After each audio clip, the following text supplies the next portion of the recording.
Get out now! You're not welcome here! Call the security to get this man out of here!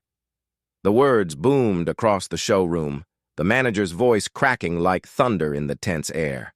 Brad Wilson's face was red, veins bulging as he shouted at a man dressed in casual clothes. His fury echoed off the gleaming surfaces, bouncing around the luxury car dealership like an explosion. Customers stopped mid-conversation, their attention now completely fixated on the scene unfolding in front of them. Staff froze, unsure of what to do. And the man he was yelling at? He stood there unshaken, his composure so calm that it sent a chill down anyone's spine. His name was Michael Hayes, and he wasn't just anyone. His response was as precise as it was cold, the words cutting through the chaos. "You have no idea what you just did." Brad, infuriated, thought the situation was in his control, but Michael wasn't showing the slightest sign of fear or anger. The way he spoke, so measured and controlled, made it clear that this wasn't the first time someone had tried to push him around, and it wouldn't be the last. But what happened next would make Brad wish he had never crossed the line. Have you ever been disrespected just because of how you look, how much you have, or where you come from? Hit that subscribe button now and type "respect" in the comments below if you believe in treating everyone equally, no matter their background. This is Michael Hayes, and at 45, he's built a multi-million-dollar empire in the automotive world. He didn't inherit it, nor did he have a silver spoon in his mouth. He's the CEO of Hayes Automotive, a company that owns 15 high-end dealerships across the state. His success is hard-earned, but what makes him stand out isn't just his financial success. It's his commitment to integrity and fairness, values that are deeply ingrained in every dealership under his name. Michael had just purchased Prestige Motors in the heart of Beverly Hills, a dealership specializing in high-end luxury cars. This wasn't just another acquisition. This was the jewel of the Hayes Automotive empire, the kind of dealership where six-figure cars were sold like it was any other day, catering to the elite of the elite, celebrities, tech moguls, and wealthy old money families. But there was something off. Michael had heard whispers. The customers who walked into Prestige Motors were leaving with stories about being treated differently based on their appearance, their clothes, or the neighborhood they came from. These weren't complaints loud enough to be noticed, but they were enough to raise alarm bells in Michael's mind. He couldn't shake the feeling that something was wrong. That's when he decided to do something bold. He needed to know the truth, and to find it, he was going to go undercover in his own dealership. Imagine what that would take. Michael Hayes, a man who had spent his career being treated like royalty, was about to walk into his own dealership not as a CEO but as a regular customer. He dug through his closet and pulled out clothes he hadn't worn in years, faded jeans, an old t-shirt, and a pair of worn-out sneakers. The transformation was striking. Gone was the polished, successful CEO. In front of the mirror was a man who looked like he didn't have a cent to his name. What made this decision even bolder was Michael's choice of car. Instead of driving his usual Bentley or a luxury vehicle, he drove his old 2010 Toyota Corolla. The car was reliable, practical, and not at all flashy. It was exactly what someone who couldn't afford the high-end cars on the lot would drive. And that was the point. He wanted to test how far the staff at Prestige Motors would go in treating someone based on nothing but their appearance. As Michael drove into the parking lot, his heart raced. He knew what was coming. He just didn't know how bad it was going to be. Michael stepped out of his car and walked through the door of Prestige Motors, unnoticed by the staff. 3 salespeople stood behind the counter, each one deep in conversation with their customers. Michael stood in the middle of the showroom for nearly 3 minutes without a single salesperson acknowledging him. The showroom was a sight to behold, luxury cars on display from Ferraris to Lamborghinis. But Michael was invisible. Not one person made eye contact, offered a greeting, or even nodded in his direction. The silence was deafening. Finally, he approached the reception desk, where a young woman named Lisa was typing away on her computer. She didn't even look up at him. Michael waited for what felt like an eternity before she finally glanced up, giving him a look so dismissive that it could freeze water. Lisa's first words were, "If you're here about a job, applications are online." There was no greeting, no "can I help you," just an assumption that this man, dressed in casual clothes and driving an old car, must be there for a job, not to buy one of the high-end cars in the showroom. Michael stood there, his fists clenched, processing what had just happened. But he was calm. This was a test, and it wasn't over yet. He smiled politely, professionally. "I'm actually interested in looking at some cars." Lisa barely glanced up, rolling her eyes before telling him, "Our cheapest car starts at $60,000. You might want to try the used lot down the street." It wasn't just rude, it was condescending. It was as if she couldn't fathom someone who looked like him wanting to spend six figures on a car. But Michael kept his composure. He had seen this behavior before, and he knew how to handle it. But it wasn't just Lisa who made him feel invisible. The salespeople continued to ignore him, making their way across the showroom to greet other customers who were far better dressed and more appropriate in their eyes. Then, Brad Wilson, the manager, appeared. He saw Michael standing near the cars, clearly inspecting them, and he walked over. Michael could already feel the arrogance in Brad's every step. Brad's fake smile was so thin, it was almost painful to look at. "I think there's been some kind of misunderstanding," he said, his voice dripping with patronizing sweetness. But Michael wasn't backing down. "I'd like to see your luxury sedans," he said calmly, his voice steady but firm. Brad's response, however, took it to another level. "Those cars are for serious buyers only. You'll need pre-approved financing before we can even discuss prices." The tone in Brad's voice made it clear that he didn't think Michael was serious enough to even consider such cars. He was immediately assuming that this man, dressed casually and driving a humble car, couldn't afford the vehicles on display. It was blatant discrimination, and Michael wasn't about to stand for it. Not only was Brad's behavior shocking, but it was also insulting. As Brad continued his arrogant stance, Michael felt the walls closing in on him. He had already seen enough. But this wasn't just about proving a point. This was about exposing the deep-rooted discrimination that had taken over this dealership.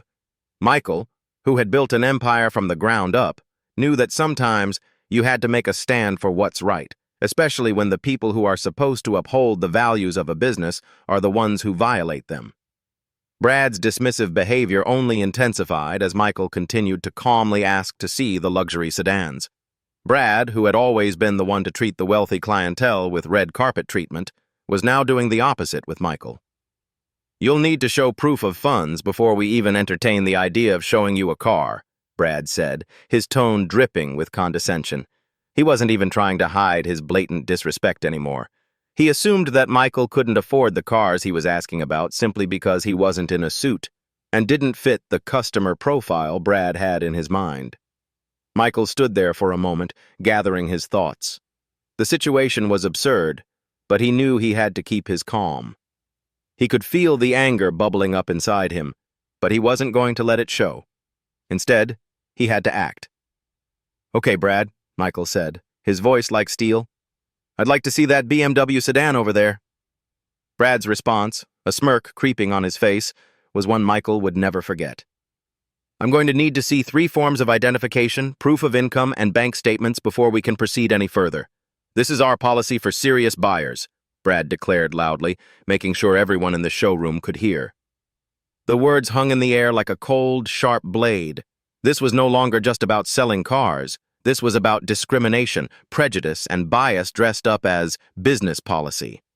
But Michael wasn't some naive customer who would just walk away from this. He had seen too much already. Michael stood still, calm and collected, taking in the full weight of Brad's arrogance. As Brad continued his tirade, Michael noticed the shift in the room. The other customers, the ones in fancy suits, were now being treated with an entirely different level of respect. They were being offered seats, coffee, and personal attention by the salespeople who had completely ignored Michael just moments ago. It was a stark contrast, and it didn't take long for the truth to hit Michael hard. He had been dismissed the moment he stepped into the showroom because of how he looked, what he drove, and the assumptions Brad had made about him. Then, something happened that only deepened the divide between Michael and the staff at Prestige Motors. Brad, clearly feeling confident in his authority, called over the security guard, Tom. Tom, a tall man with an intimidating presence, walked toward Michael, resting his hand on his radio like he was ready to call for backup if things escalated.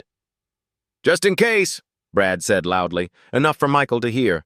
He was treating him like a criminal, as if being in the dealership was a mistake in and of itself. Michael's jaw tightened. The disrespect was so blatant, and the humiliation so public that it left him reeling. But he wasn't going to show weakness. He knew this was a test, one that had gone horribly wrong. He was going to expose it for what it was. Michael calmly stood up, his eyes never leaving Brad's. "Take your hands off me, Tom," he said with a cold fury that stopped both the security guard and Brad in their tracks. "I'll walk out myself." The power in Michael's voice was like a sudden, thunderous command. Tom hesitated, then backed off. This was not a man who would cower under pressure. This was a man who knew his worth, who had worked tirelessly to build an empire, and he wasn't going to let anyone, especially not Brad Wilson, treat him with such blatant disrespect. But then, as if to add insult to injury, Brad delivered what he thought would be the final blow. He turned to Michael with a smug smile and said, "Don't come back unless you can afford to shop here." The words hung in the air like poison, a final declaration of superiority. Brad thought he had won. He thought he had pushed Michael out of the dealership, sending him packing with the message that people like him didn't belong in a place like Prestige Motors. But Michael wasn't going anywhere. Instead, he stopped at the doorway, turned around slowly, and flashed a smile that wasn't friendly or sympathetic. It was chilling. It was the kind of smile that warned of a storm that was about to come, one that would tear through everything Brad thought he knew. "I'll be back very soon," Michael said in a voice so quiet, yet so full of determination, that it sent shivers down everyone's spine. With those words, Michael walked out of the dealership, leaving behind a stunned silence. The tension in the showroom was palpable. Brad stood frozen, a smirk slowly fading from his face. He had no idea what he had just set in motion. In the parking lot, Michael sat in his 2015 Honda Civic, a stark contrast to the luxury cars inside the showroom. He took a deep breath, processing what had just happened. His hands weren't shaking with fear, they were shaking with anger. And that anger, he knew, would drive him to do something about it. This wasn't just about the way he was treated. This wasn't even about him personally. This was about something far bigger, about the systemic discrimination that had tainted the very culture of Prestige Motors. Michael grabbed his phone and made a call to his assistant, Sarah. The words that left his lips were calm, but every syllable was laced with fury. "Sarah," Michael said, his voice steady, "they failed the test." Spectacularly. He could already feel the storm brewing. This wasn't just a simple customer complaint. It was a full-blown corporate crisis that was about to unfold in the most dramatic way possible. But Michael wasn't done. He had a plan, and it was already set into motion. "Prepare the termination paperwork," he added, his words leaving no room for doubt. The lives of Brad, Jessica, Tom, and the rest of the staff at Prestige Motors were about to change forever. As Michael hung up, he knew this was only the beginning. The reckoning was coming, and it was going to hit hard. He wasn't just going to clean house. He was going to make sure this never happened again. Not just in his dealerships, but in the entire industry. The worst part? This was only the first wave. Because soon Michael would return to Prestige Motors, not as the invisible man in casual clothes, but as the powerful CEO who had the ability to destroy everything these employees had worked for. As Michael sat in his car, the weight of the situation started to sink in. He had walked into his dealership, confident that he could rely on his employees to live up to the company's values, the ones he'd instilled in them from day one. But what had just transpired was nothing short of a corporate betrayal. His own staff, the very people who were meant to represent his company, had turned on a potential customer, not because of anything that Michael had done, but simply because of how they thought he appeared. They had made assumptions about his financial status, his worth, and his place in their exclusive world based on the car he drove and the clothes he wore. This wasn't just about a few rude comments. This wasn't even about the shoddy customer service Michael had received. No, it was far worse than that. It was the systematic discrimination that ran deep within the culture of his dealership. What he had witnessed wasn't an isolated incident. It was a reflection of a much larger issue, an issue that needed to be eradicated from the root up. Michael pulled out his phone and sent a short message to his assistant, Sarah. He had already made the call to his legal team, his human resources department, and the regional managers. They all knew exactly what Protocol 7 meant. He didn't need to explain it to them again. They would be prepared for the full-on corporate overhaul that was about to take place. The message read, "Prepare the termination paperwork. The time has come. We start with Brad." His words were clear and concise. Brad Wilson, the manager who had led the charge in humiliating him, was going to lose everything, and it wasn't going to stop there. Brad's actions had poisoned the entire team, and it was time for a reckoning. Michael hadn't built his empire by ignoring problems, and he wasn't about to start now. This wasn't about revenge. This was about justice. This was about setting things right. The employees who had turned their backs on him had to face the consequences of their actions. No one was going to escape this unscathed. Michael wasn't sure what would happen when he returned to Prestige Motors, but he knew one thing for sure. He was going to make sure the culture of this dealership and every other dealership he owned was going to change for the better. He wasn't going to tolerate this kind of behavior under his roof, not for a second longer. The Thompson Automotive Group had been built on integrity, respect, and fairness, and he was going to make sure it stayed that way, no matter the cost. After what seemed like an eternity, Michael finally received a confirmation message from Sarah. It was time. He took one last look at his phone, locked it, and started the engine of his Honda Civic. As he slowly pulled away from the parking lot, he could feel the excitement building inside him. He wasn't just about to confront Brad Wilson. He was about to confront the entire system of discrimination that had been allowed to fester under his own nose.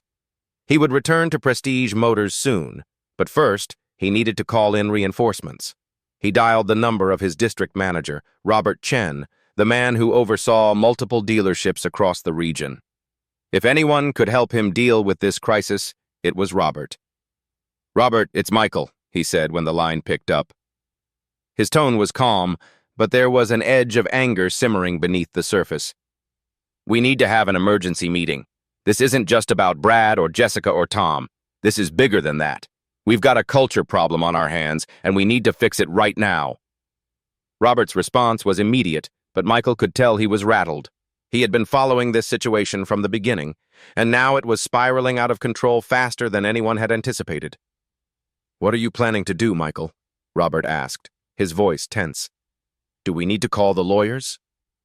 "We're beyond that, Robert," Michael replied, his words measured. "This isn't about legal action. This is about making a statement. We're going to change the entire way we do business, starting with this dealership.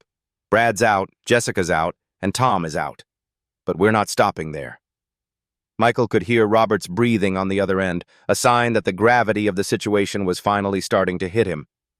"I'm sending you the paperwork now," Michael continued, "and I want a full investigation into everything that's happened here. This goes beyond just a few bad employees. We need a cultural shift, and it needs to start today." Robert hesitated for a moment. "I'll get the team together," he said. "But Michael, this is going to take time. It's going to be messy." "I don't care how messy it gets," Michael replied, his voice steady and unwavering. "It's time we face the truth and deal with it head on. No more hiding behind the corporate image. This is about doing what's right and making sure it never happens again." With the call over, Michael made his way back to Prestige Motors. He wasn't expecting an easy confrontation, but he was prepared to handle whatever came his way. He had seen the worst in his employees, but now it was time to give them a chance to redeem themselves. As he pulled into the parking lot, he saw a familiar face. It was Jennifer, the young black professional who had been treated just as badly as he had. She was standing outside the dealership, looking confused and disheartened. Michael's heart went out to her. She didn't deserve any of this. Without thinking, Michael parked his car and walked over to her. "Jennifer, wait," he said, his voice softer now. "I want to make things right. I've seen how they've treated you, and I'm not going to let it slide. I'm offering you the BMW you were interested in at a significant discount, and I owe you a personal apology for what happened here today." Jennifer's face lit up with surprise, and she shook her head, still in disbelief. "I don't know what to say," she whispered. "You didn't have to do that." "I know I didn't," Michael replied with a smile. "But you deserve better than this.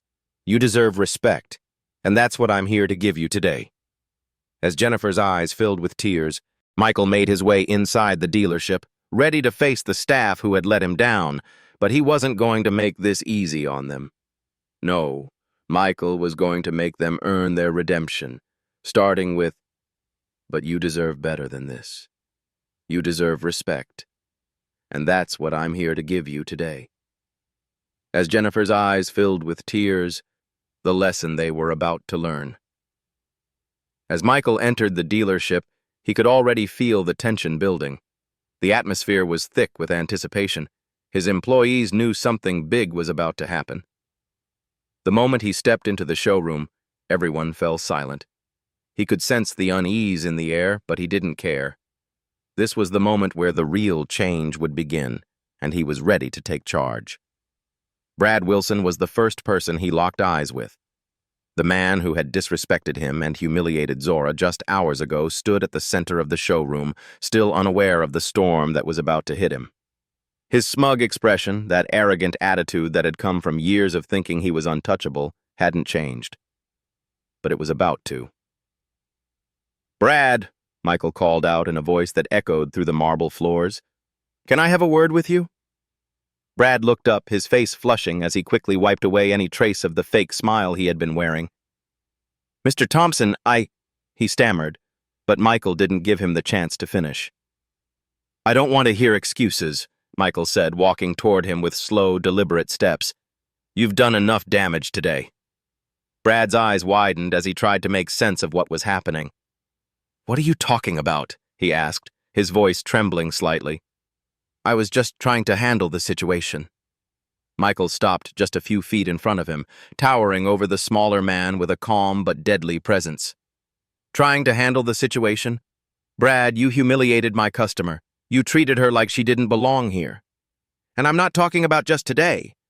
This has been going on for far too long. You, your staff, all of you, have been treating people like they're less than human because of the way they look, the way they dress, or the color of their skin." Brad opened his mouth, but no words came out. His face was pale, and the bravado he had earlier was completely gone. He could feel the eyes of his colleagues on him. His entire career was slipping through his fingers. "I've built this empire on respect, integrity, and hard work," Michael continued, his voice unwavering. "And today, you've shown me exactly how broken this dealership has become under your management. You've failed every single one of my values, and that, Brad, is unacceptable." There was no defensiveness left in Brad now. He had completely misjudged the situation, assuming that Michael would tolerate his behavior or that he could get away with it. But Michael wasn't the type of man who let things slide. He wasn't going to tolerate the kind of toxic culture that had flourished in his dealership. Brad's shoulders slumped as he finally realized the gravity of the situation. "Please, Mr. Thompson, No," Michael cut him off, shaking his head. "Don't waste my time with apologies. You had every opportunity to fix this, and you failed. You're fired. Effective immediately." The words landed like a bombshell, and the room fell even quieter. Everyone was frozen, unsure of what was happening next. But Michael wasn't done. "Brad, you've built a career on arrogance and prejudice, and now you're going to pay for it. Not only will you be fired, but your actions will follow you. No one here will ever forget how you treated people like garbage just because they didn't fit your idea of what a proper customer should look like." Brad's face turned ashen as he processed the full scope of the consequences. "I didn't mean to. I thought—" "You didn't think," Michael interrupted. You assumed that someone couldn't afford a luxury car because of what they were wearing or what car they drove. That's your mistake, and it's a mistake you'll never make again." As Brad stood there, speechless and defeated, Michael's gaze shifted to the rest of the staff. They were all watching, some with a look of horror, others with a flicker of guilt. The lesson wasn't just for Brad. It was for everyone in the room. "You all heard me," Michael continued, addressing the entire dealership.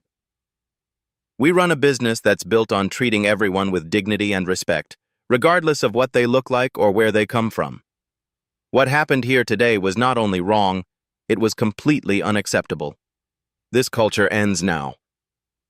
He could see the fear in their eyes, the fear of losing their jobs, the fear of being held accountable for their actions. But Michael wasn't interested in tearing down people who were willing to change.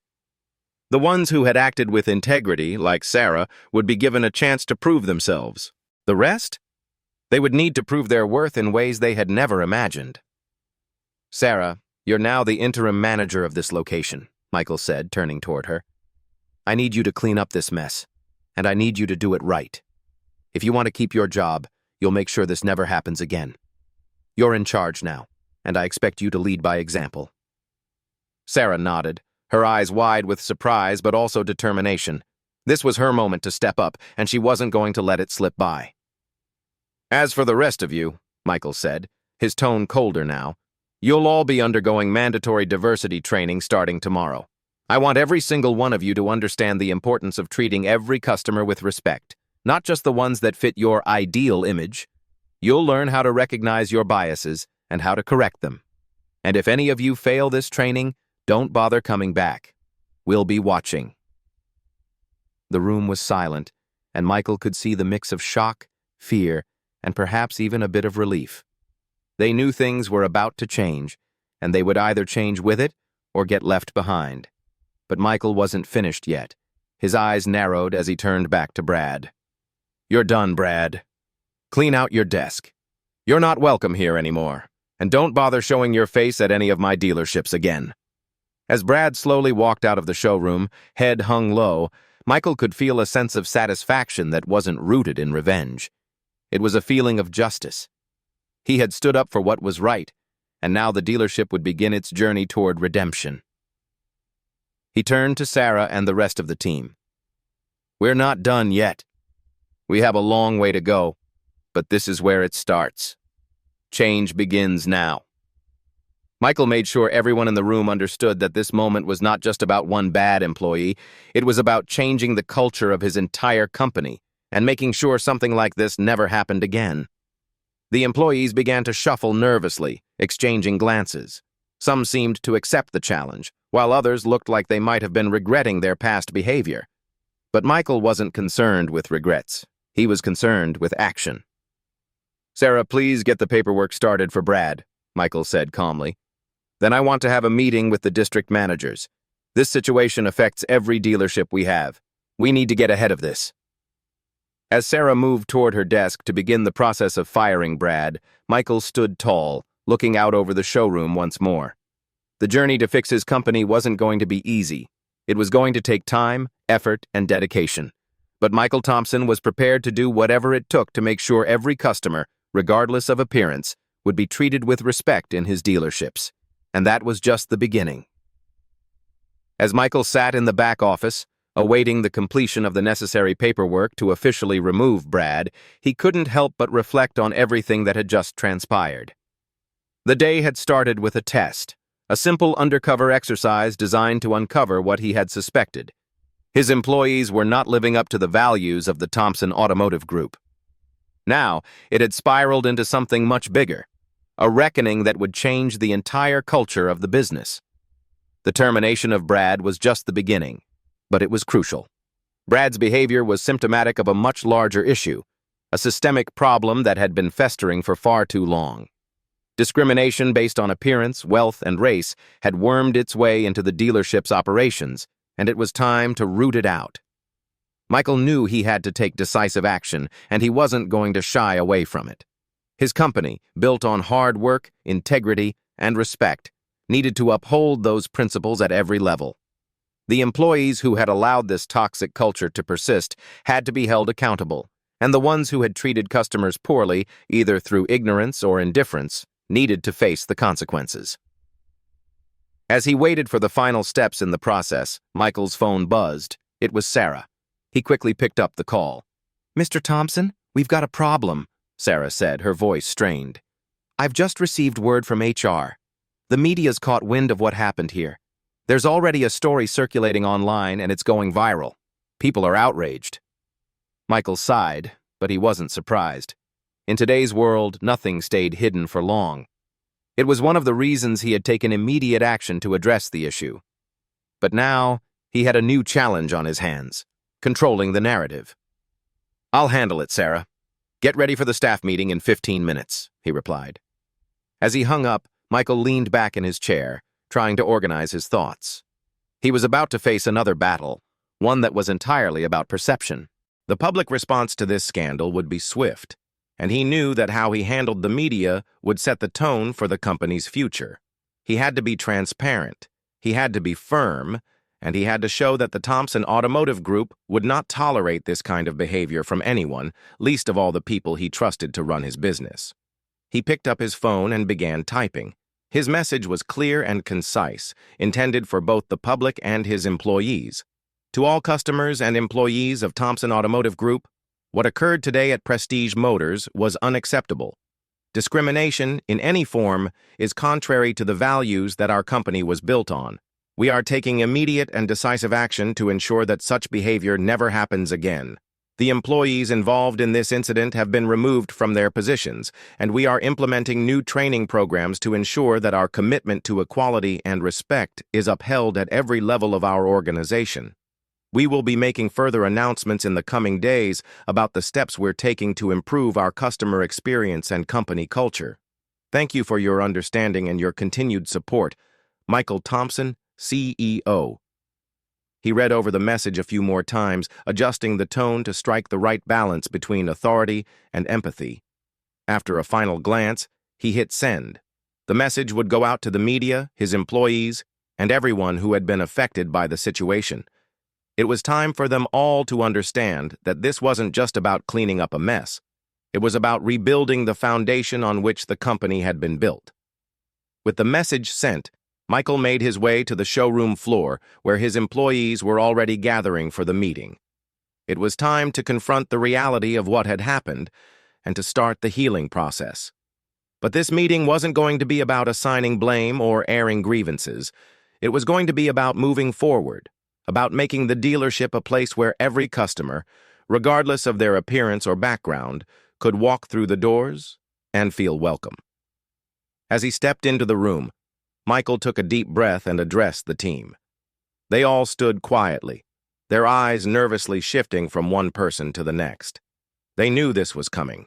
They knew their actions had consequences. "Listen up," Michael began, his voice steady but firm. "What happened today should never have happened. I want to make it crystal clear that there is zero tolerance for discrimination at any level in this company. We are not just a business, we are a community. We serve people from all walks of life, and we do so with dignity and respect.